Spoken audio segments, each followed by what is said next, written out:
The garage door whirred open, revealing Sarah's shiny new car, a black sedan, not mine. Loud music throbbed from upstairs, a bass beat against my chest. Two wine glasses, one smudged with Sarah's lipstick, sat on the coffee table like a monument. I climbed the stairs, the dread tightening, pushing open our bedroom door. "Frank, you're supposed to be away," Sarah said, pulling the sheet tighter, her voice flat, as a younger man fumbled with a single sock. The small boatyard hummed with a familiar rhythm, the scent of varnish and sawdust a constant comfort. After serving in the Marines, the quiet precision of restoring old hulls had become my peace. For 14 years, I had believed Sarah was the greatest fortune I'd ever stumble upon. She was sharp, quick-witted, and her laughter could fill any room. Our son, Caleb, was the bright center of our lives, a kid who loved fishing and the intricate gears of old engines. I worked hard at the boatyard, trying to carve out a steady civilian life for us in this quiet Midwestern town. Sarah managed the local wellness clinic, a new venture that had opened downtown a few years back. Dr. Alan Miller, the owner, was a well-respected man, an elder in the community. Over the last winter, I noticed subtle shifts in Sarah. She started coming home later, attributing it to new clinic programs or staff meetings. New clothes appeared in her closet, sleek athletic wear, and she developed a sudden, almost fervent interest in fitness classes. I brushed it off, trusted her completely, figuring it was just the demands of her job, her drive to excel. That was Sarah. I cut my trip short, returning a day early from a boat show up in Traverse City. The plan was to surprise Caleb when he got off the school bus, maybe take him for ice cream.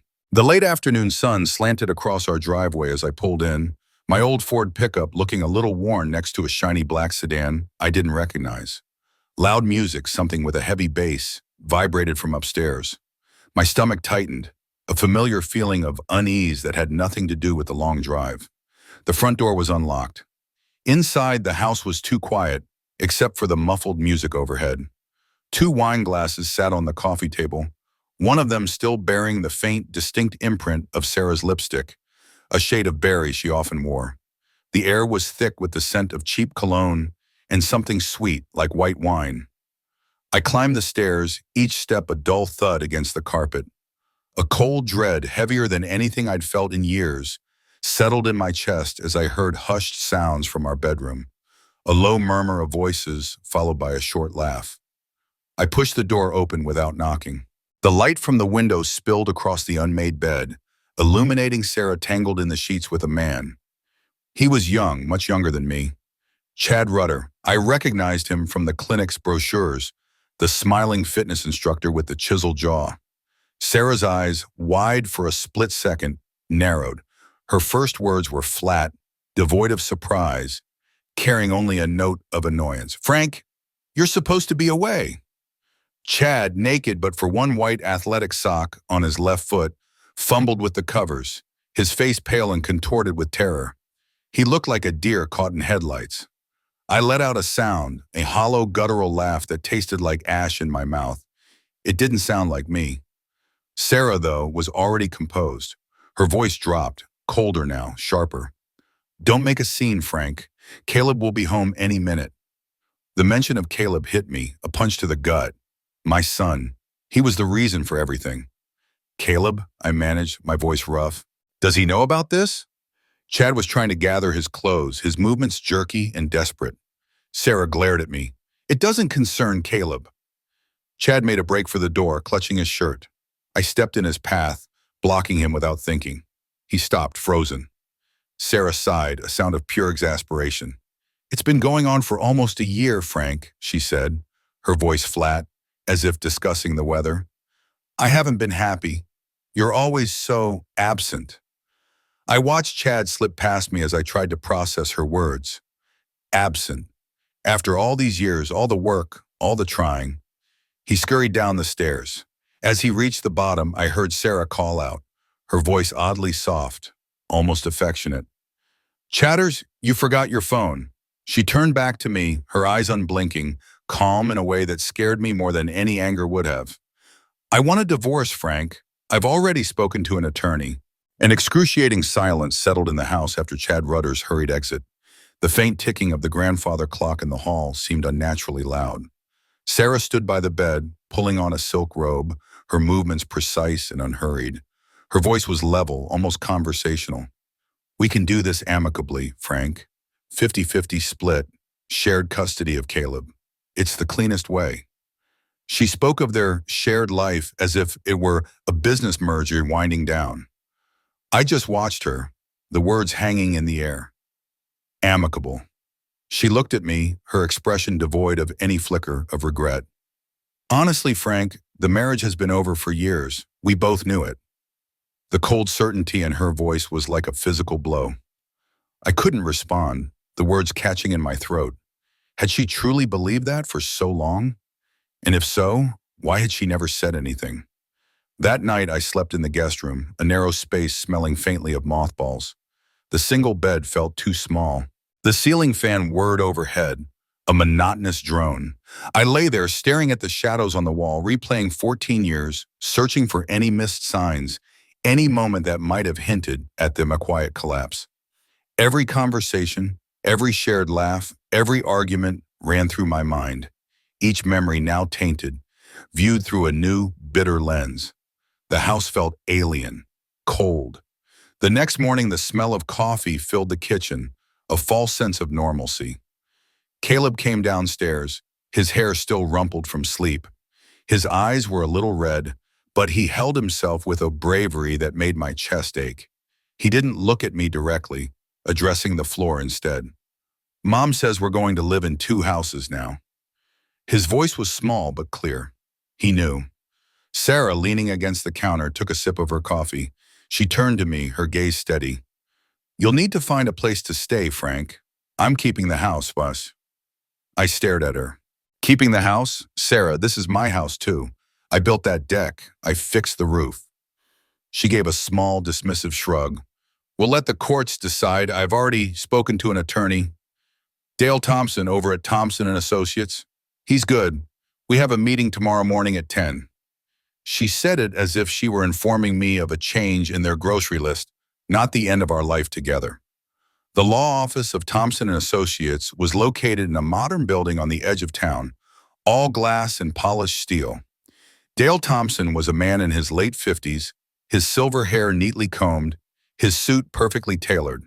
He shook my hand, his grip firm but brief, and then gestured me to a chair across from a large mahogany desk. Sarah sat beside him, already settled, a small, knowing smile playing on her lips. Thompson spoke in a calm, measured voice. He outlined Sarah's position, referring to it as an equitable resolution. It quickly became clear he wasn't there to mediate, but to advocate firmly and solely for Sarah's interest. Her demands were audacious. She would keep the house, citing Caleb's need for stability and continuity. She wanted primary custody, with me getting standard visitation. On top of that, substantial child support and alimony. I listened, numb as he listed percentages and figures. Then came the real blow.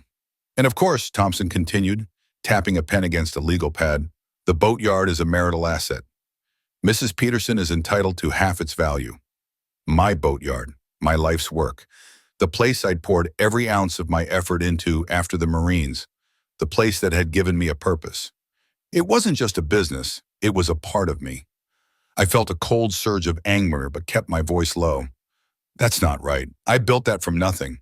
It was struggling when we met. She had no part in it." Thompson's smile didn't reach his eyes. "Mr. Peterson, you'd be surprised what the courts consider a part in a marriage of 14 years. He paused, then slid a document across the desk.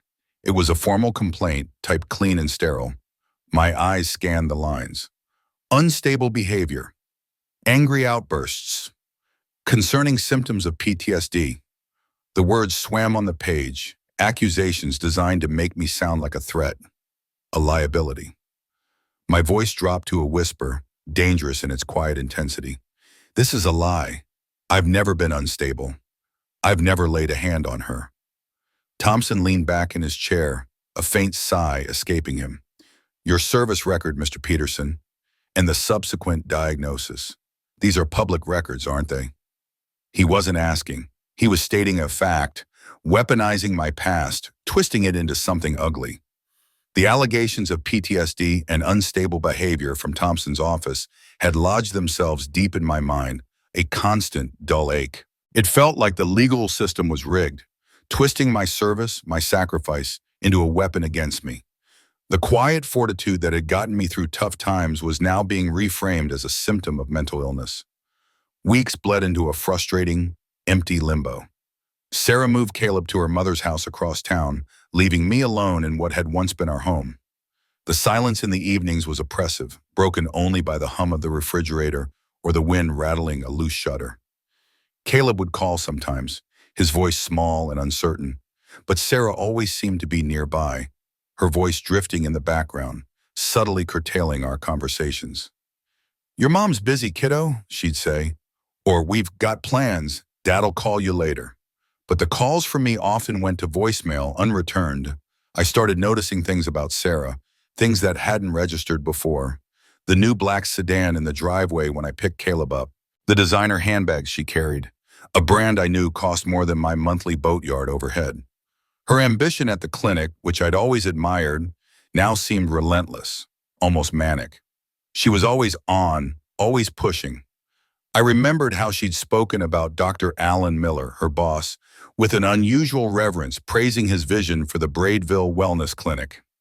She dedicated an immense amount of time to that place, far beyond the typical duties of a clinic manager. One Saturday morning, I was at the hardware store picking up some marine epoxy when I ran into Mike, an old buddy from my Marine days. We'd served together, kept in touch. He saw the tired lines around my eyes, the way I held myself. "Heard about Sarah, Frank," Mike said, his voice low, shaking his head. "Tough break, man." We talked for a bit, mostly about nothing, but then he mentioned seeing Sarah around town, looking different. "She's always dressed to the nines lately. Heard some talk down at the diner. Something about the clinic doing really well. Maybe even a big merger. She seems to be right in the thick of it." He paused, his gaze sharp. "Seems like a lot of confidence for just a clinic manager, even if she's stepping out. You should maybe look into it." His words settled in. I started to drive by the clinic after hours, not a regular thing, just occasionally making sure my truck didn't stand out. Sometimes Sarah's black sedan was still in the parking lot long after the other employees had left. Once, I saw her and Dr. Miller exit the building late, sharing a brief, almost intimate laugh before getting into their separate cars. It wasn't anything definitive, just a collection of observations that sharpened the unease. I started asking around subtly about Dr. Miller. He had a good reputation, a pillar of the community, but there were whispers, too, of a shrewd businessman beneath a philanthropic facade. The merger Mike mentioned was indeed a significant deal, rumors circulating about a larger corporate wellness chain looking to acquire smaller, successful clinics like Braidville Wellness. A growing suspicion began to take root. Sarah's sudden confidence, her aggressive financial demands, her unwavering belief in her keeping the house and most of our assets. It felt too calculated, too prepared for just a year-long affair with a fitness instructor. I remembered her dismissive comments over the years about my income, about how my boatyard was stable, yes, but it wasn't exactly making us rich. She'd always wanted more. I knew I couldn't navigate this alone. My attorney was focused on the divorce, the assets, the custody. This felt like something else entirely. I needed someone who could dig quietly without drawing attention. I thought of Jim. Jim O'Connell, a retired cop I'd known for years, ran a small private investigation outfit out of his garage on the north side of town. He had a reputation for being thorough, discreet, and fair. I called Jim the next day. We met at a quiet diner on the edge of town, away from prying eyes. Over lukewarm coffee, I laid out my concerns, carefully, factually. "I need you to look into Sarah's activities, Jim," I told him, "specifically around the clinic. And I need you to look into Dr. Alan Miller's financial dealings too. Everything related to that clinic and this rumored merger." Jim listened, nodding occasionally, his expression unreadable. He just took another sip of his coffee. "Got it, Frank. I'll get started." Jim O'Connell started his work quietly, as he always did. His initial focus, as he explained in a brief phone call, was on Chad Rudder. He'd looked into the fitness instructor's background, his habits. Nothing remarkable, just a young man who seemed to have found himself in over his head. But I pressed Jim to shift his attention. "Chad's a distraction," I told him, my voice low. "The real play is with Miller. Dig into Miller in that clinic." My suspicions about Dr. Alan Miller deepened with Jim's preliminary reports. Miller was a private man, Jim noted, almost meticulously so.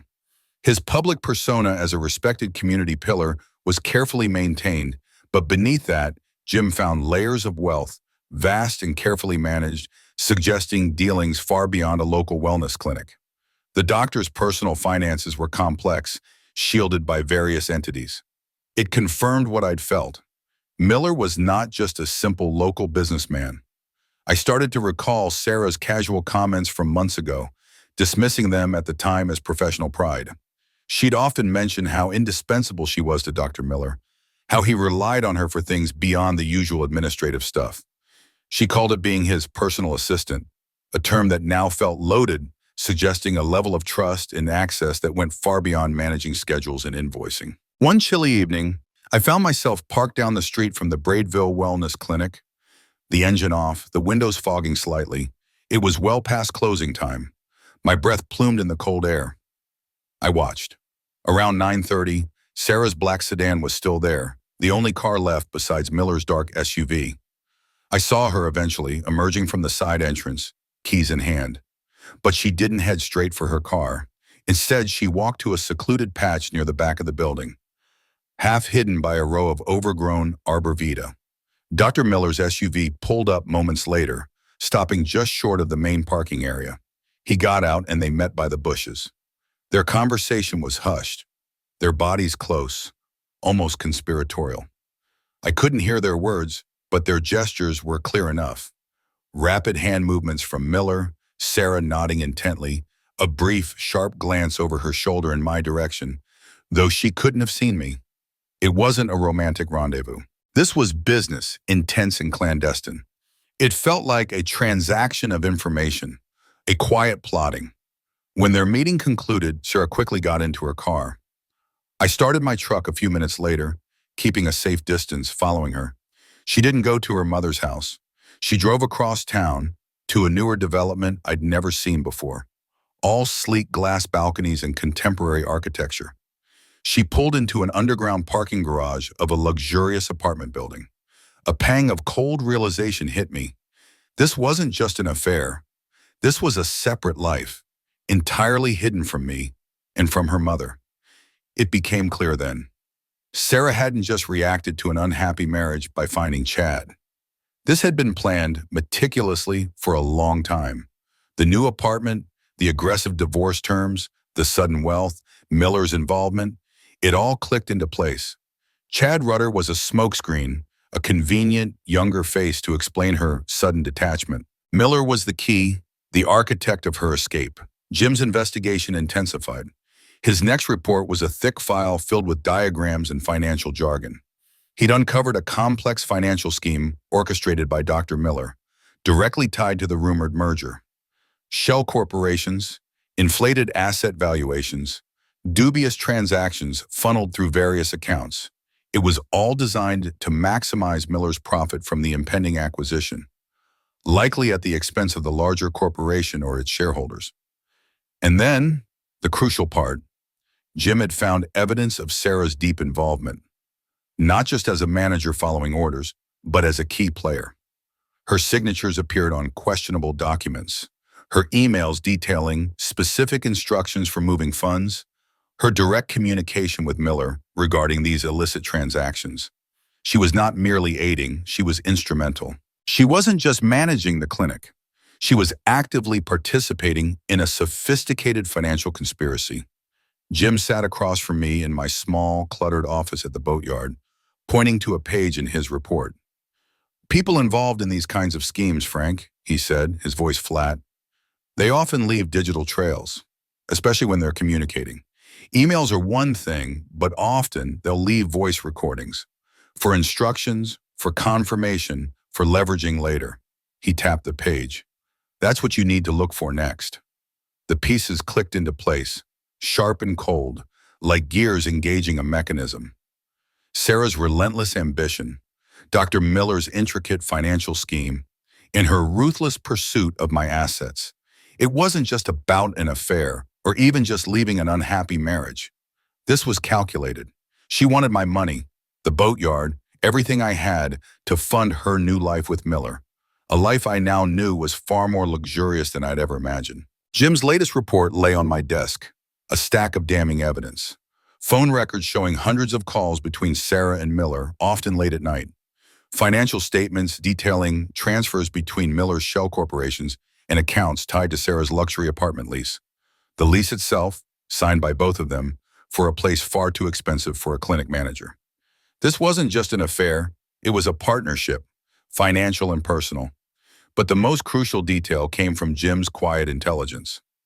Miller, Jim had learned from an old contact in the financial district, was an old-school operator in some ways. He still used a small digital voice recorder to dictate sensitive notes, plans, and instructions. And Sarah, as his personal assistant, was invariably the one responsible for transcribing them. The memory surfaced, sharp and clear. Sarah years ago complaining about how Miller insisted on dictating everything, even complex financial reports, onto that fiddly little machine instead of just typing it out. She'd called it archaic. That recorder. That was it. I pictured her old office at the clinic, her desk. She always kept a small, locked drawer on the right side for confidential client files, she'd said. But I knew it was where she kept personal things too. Small keepsakes, a hidden candy bar. It was the only place she'd likely stash something like that, something Miller trusted her with, something she'd need regular access to for transcription. I started making a plan, building it in my head with the precision of reassembling an engine. A court-mandated visit to pick up Caleb's forgotten history textbook from the house was scheduled for next Tuesday afternoon.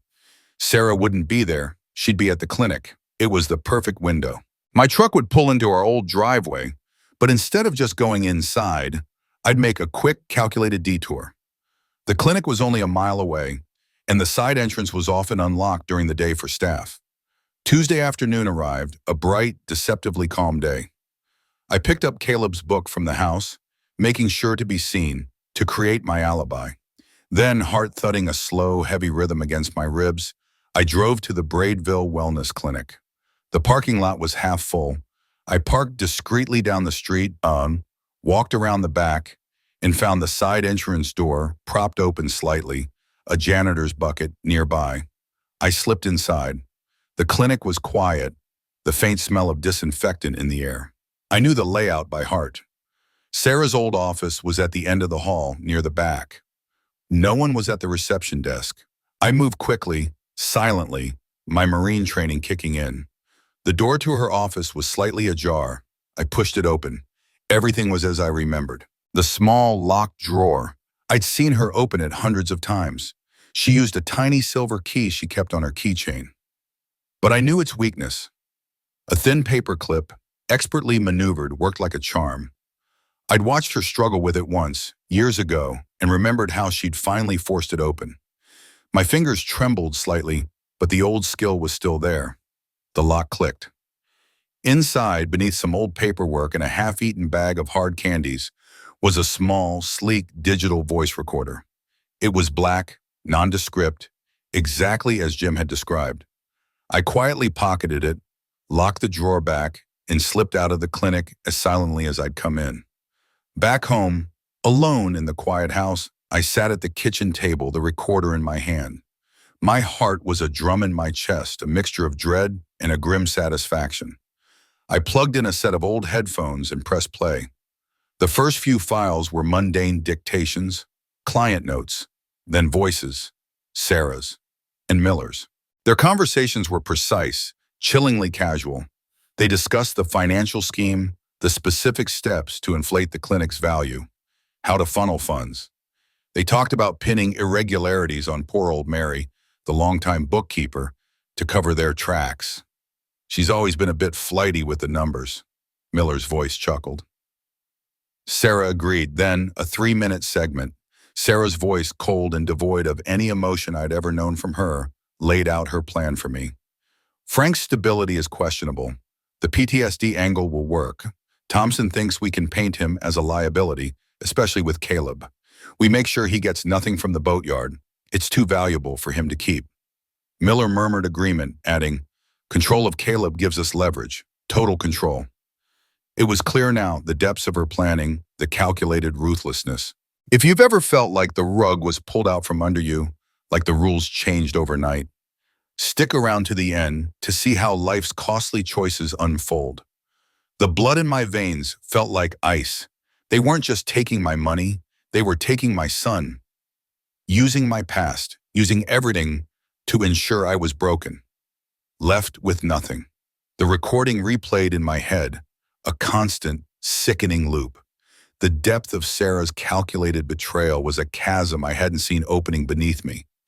It wasn't just an affair or a selfish desire for more. This was a blueprint for destruction, financial fraud, a conspiracy to shred my reputation, and worst of all, a cold manipulation of Caleb's custody, designed to cut me out of his life completely. I listened to that 3-minute segment over and over, Sarah's voice, calm and unfeeling, detailing how to handle me. It was a voice I thought I knew, but now it was alien, a stranger's voice speaking of such malice. The words etched themselves into my memory, a testament to a cruelty I never knew she possessed. For now, I decided the recording would remain my secret. Let them be confident. Let Sarah and Miller continue their charade, oblivious to the sword hanging over their heads.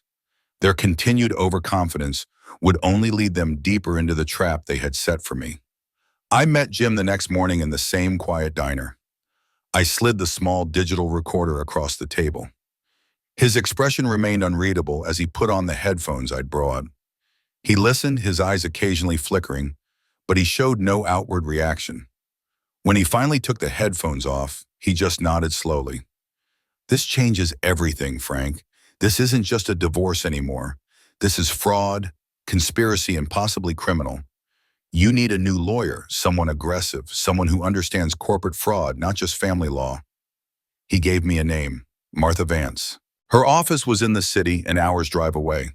Her reputation preceded her, sharp, tenacious, with a track record of taking on complex cases and winning. I called her office that afternoon and secured an appointment. Vance was a woman in her late 40s, precise in her movements, her dark eyes missing nothing. Her office was spare, functional, no frills. I laid out everything, starting from the beginning, building the narrative carefully, fact by fact. When I presented the recorder and played the key segments, her expression tightened. She listened intently, her face betraying no emotion, but I could feel her focus, her assessment. "This is compelling, Mr. Peterson," she said, her voice crisp, once the recording's finished. "Very compelling. It's a game changer. We have them." She leaned forward, resting her elbows on the desk. "Our strategy will be simple. We let them continue to overplay their hand. We gather more peripheral evidence to corroborate these recordings, but we keep this, the main weapon, hidden. We deploy it at the moment of maximum impact. They won't see it coming." Meanwhile, Sarah and Dale Thompson pressed on with their aggressive legal tactics. The motions filed were relentless, demanding my eviction from the house, arguing for sole custody of Caleb based on those fabricated PTSD allegations, pushing for an accelerated financial settlement that would strip me bare. They believed they had me cornered, bleeding me dry financially and emotionally. But my demeanor had subtly shifted. The frantic panic had given way to a quiet resolve. I was calmer, more focused, no longer reacting to Sarah's provocations. This change, I noticed, seemed to unsettle her during our brief, supervised exchanges. She'd eye me, a faint frown on her face, trying to pinpoint the source of my new composure. She couldn't. She just saw me as a man slowly losing everything, and that fueled her confidence. With Jim's help, I continued to gather more peripheral evidence. Receipts for luxury items, inconsistencies in clinic financial statements that supported Miller's scheme, confirming the irregularities they planned to pin on poor Mary. Each piece, small on its own, would build a solid foundation around the recordings. And through it all, Caleb remained my priority. I made sure to shield him from the escalating conflict, keeping our interactions normal, full of fishing trips and tinkering with old engines. I wanted him to feel secure, loved, no matter what storm was raging around us. Sarah, meanwhile, remained confident in her legal position, believing she was systematically dismantling my life, unknowingly walking deeper into the trap that was slowly closing around her. Under Martha Vance's quiet but firm guidance, I played my part. In court, during the preliminary hearings and filings, I appeared to concede ground, letting Sarah and Dale Thompson believe they were gaining traction. I agreed to minor delays, to limited access to certain financial documents, to almost anything that didn't directly compromise the core of our case. I kept my head down, my responses brief, maintaining the facade of a man beaten down, overwhelmed by the process. The strategy worked. Sarah's confidence swelled. Thompson, her attorney, grew increasingly smug, his mannerisms in court more theatrical, his voice louder. They believed they had me. They interpreted my quiet as defeat, my lack of aggression as a sign of weakness. Behind the scenes, Vance was a whirlwind of focused activity. She began preparing a comprehensive motion, detailing the nature of the new evidence and requesting a closed-door hearing. The privacy was crucial, she explained, to present the sensitive recordings without alerting the broader public or triggering a premature investigation that could complicate our legal path. I followed up on her instructions, arranging for an expert audio forensics witness. Dr. Eleanor Reed, a retired university professor known for her work in digital evidence, would examine the recorder and its contents, providing an unimpeachable testimony to its authenticity and the absence of any tampering. Her presence would add undeniable weight to our claims. Then came the inevitable. Sarah secured an interim order from the court, mandating my immediate vacation of our family home.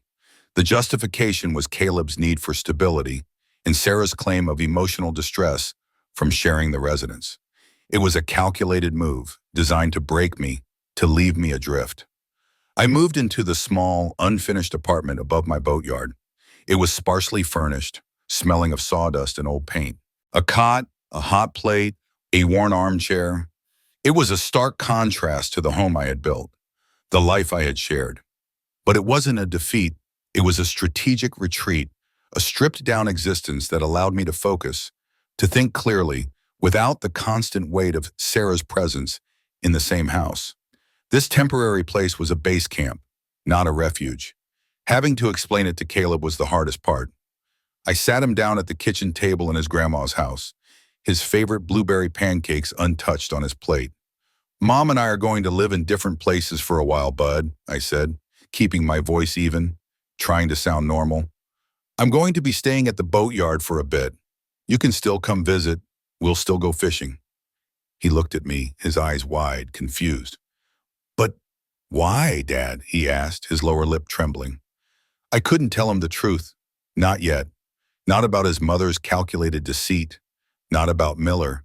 Not about the recordings. "Sometimes grown-ups have problems they can't fix, buddy," I managed, the words tasting like ash.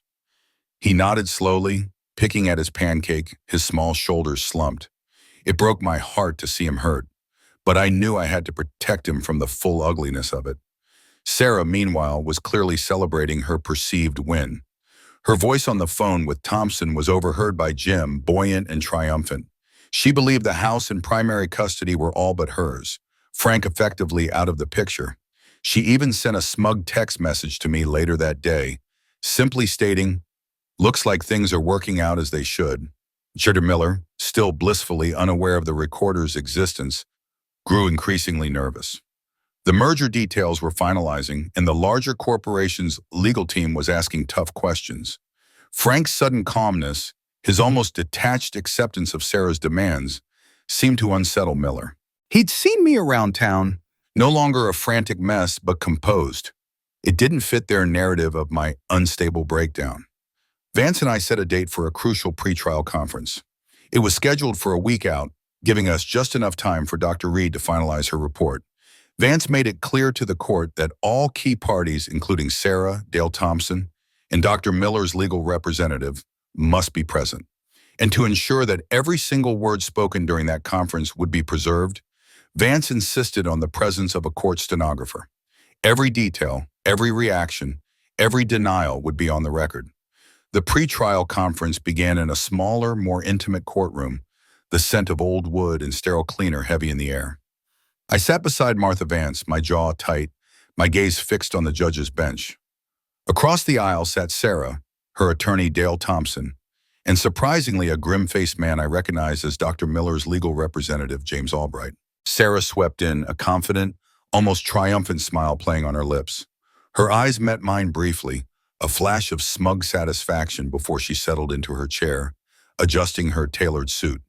She clearly expected this to be a formality, another step towards her favorable terms. Martha Vance rose, her movements calm and deliberate. "Your Honor," she began, her voice clear and steady, "the petitioner, Mr. Frank Peterson, requests to introduce new evidence pertaining to financial impropriety, conspiracy to commit fraud, and perjury." Her words were precise, each one landing with a quiet force. The judge, a stern woman with sharp eyes, leaned forward slightly, a hint of skepticism in her expression. "New evidence, Ms. Vance? At this stage?" She paused, then with a sigh added, "Proceed, but make it quick." It was my cue. My hands trembled slightly as I reached into my jacket pocket, pulling out the small digital voice recorder. I stepped forward, approaching the bailiff, and handed him the device. He took it, his brow furrowed in question, and then passed it up to the judge. Sarah's confident smile flickered. Her eyes, which had been dismissively scanning the room, snapped to the small black rectangle in the judge's hand. For a split second, her composure cracked. A dawning realization, cold and absolute, etched itself onto her face. Her lips parted, but no sound came out. Vance then requested permission to play a specific audio file. The judge nodded.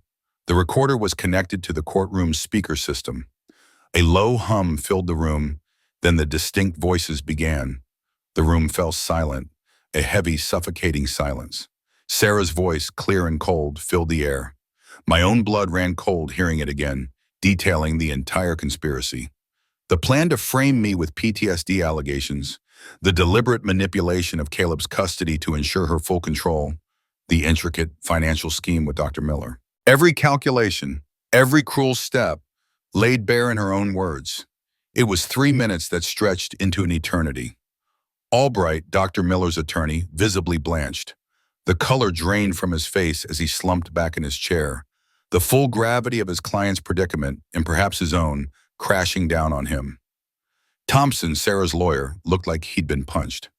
Sarah's face was a horrifying tableau of emotions. Disbelief first, then a pale, stark shock, her eyes wide and unblinking. As the recording continued, the shock morphed into a flush of raw, unadulterated fury, her jaw clenching, her gaze burning into me. I met her stare. There was no triumph in me, no satisfaction. Only the heavy, aching weight of all that had been lost. The trust, the years, the future I'd once envisioned. It was all shattered, and this cold evidence was merely the accounting of its demise. Dale Thompson finally found his voice, sputtering, "Objection, Your Honor, this is hearsay. This is..." But his words were weak, drowned out by the undeniable sound of Sarah's own voice. The evidence was too damning. The judge, her face now a mask of profound anger, brought her gavel down sharply. "Enough," she commanded. She looked directly at Sarah, her voice laced with steel. "This court finds these allegations deeply disturbing. I am ordering an immediate and full investigation into these claims of financial fraud and child custody manipulation." She then turned her attention to Sarah. "Mrs. Peterson, you are advised of your right against self-incrimination. Anything you say from this point forward can and will be used against you." Albright was already on his feet, practically shouting, "Your Honor, I request an immediate recess. My client needs to consult with me." He was clearly trying to distance Dr. Miller from the spiraling charges to save what he could. The judge ignored him, her gaze back on me. "Pending the full investigation," she stated, her voice firm and decisive. "Temporary custody of Caleb Peterson is hereby granted to Mr. Frank Peterson." The pretrial conference had ended in a stunned silence that lingered long after the judge's final words. The immediate aftermath was a blur of legalities and official procedures. Within hours, Sarah was arrested. The charges were severe: financial fraud, conspiracy, and as Vance informed me later, obstruction of justice for attempting to frame me with false PTSD claims. The image of her being led away, her face drained of color, haunted me, not with satisfaction, but with a profound sadness for what she had become. Dr. Alan Miller's world also collapsed. He faced a barrage of criminal charges related to the financial scheme and multiple regulatory investigations into the Braidville Wellness Clinic. His professional reputation, his carefully constructed facade, shattered. His legal team was now fighting not just for his assets, but for his freedom. The court swiftly granted me full temporary custody of Caleb. That evening, I drove to Sarah's mother's house. Caleb met me at the door, his eyes wide, a small bag clutched in his hand. He didn't ask questions, just climbed into the truck, a silent, weighty presence beside me. Bringing him back to the small apartment above the boatyard, though temporary, felt like a crucial step, a return to stability. The old house, which had become a stage for deceit, was officially returned to me. I walked through its rooms, the air finally clearing, the oppressive tension lifting like a fog. It still held memories, but now they felt less suffocating. Caleb, though quiet for days, slowly began to heal. He spent hours in the boatyard, watching me work, his small hands helping with sanding or handing me tools. The routine, the honest labor, the quiet presence of his father seemed to ground him.